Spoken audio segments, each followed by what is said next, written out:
My first recollection of owls was as a young lad when I used to sleep with my window open and I'd listen to the tawny owls in the wood. So often heard but seldom seen. Occasionally you would come across one roosting in a beech or sycamore. It can really take some finding, especially in autumn as the leaves start to change. Folk think that owls are solely nighttime hunters. However, all owls will hunt in daylight if they have a family to feed.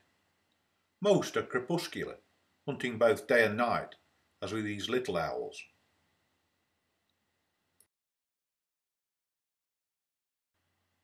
I came across this family early in summer.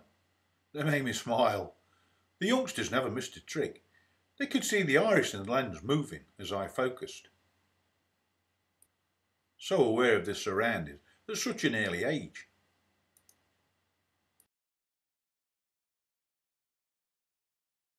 Watching the parents hunt soon had me appreciating how efficient they were, and also how adept they were at catching moths. They really are infectious creatures to watch. And late on in summer I came across a family of barn owls nesting in an ash tree. Autumn was almost upon us, and here was a family of barn, or screech owls as we used to know them, ready to take the plunge. I first thought that they had already left the nest and were returning after hunting, but I could tell that they were still young, as they had down amongst their feathers.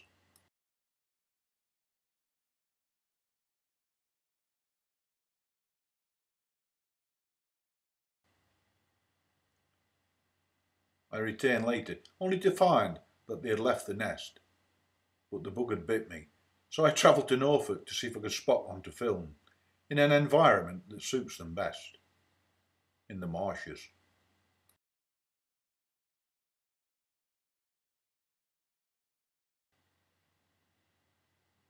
They say that beauty is in the eyes of the beholder, but who couldn't appreciate the sight of this ghostly apparition at the coming of the dawn, flitting amongst the rushes looking for its next meal?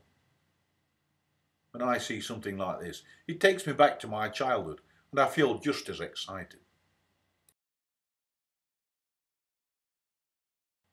At the onset of autumn, I journeyed to Lincolnshire in search of short-eared owls. The land is little flat compared to the hills of Derbyshire.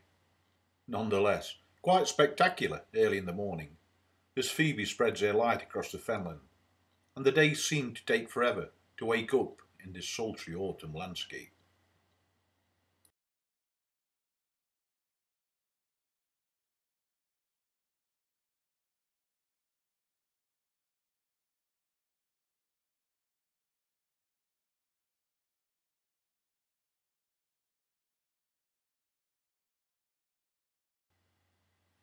Short-eared owls are a resident of the UK, but at this time of the year we get an influx of them from Europe, a lot settling on the Lincolnshire coast before dispersing further inland.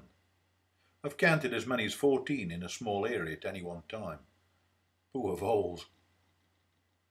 As with all owls, their most striking feature is their all-seeing eyes, but they have exceptional hearing and, of course, those razor-sharp talons that make short work of their prey.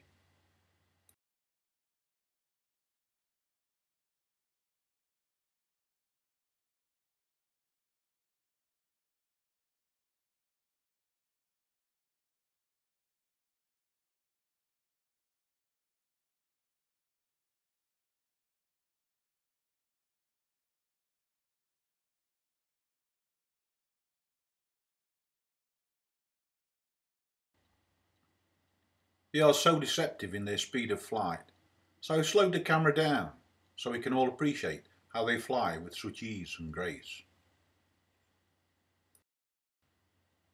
Following owls over the last year or so has given me great pleasure and satisfaction, and whilst man has conquered most aspects of life, one thing's for sure, he will never achieve the effortless beauty of an owl in flight.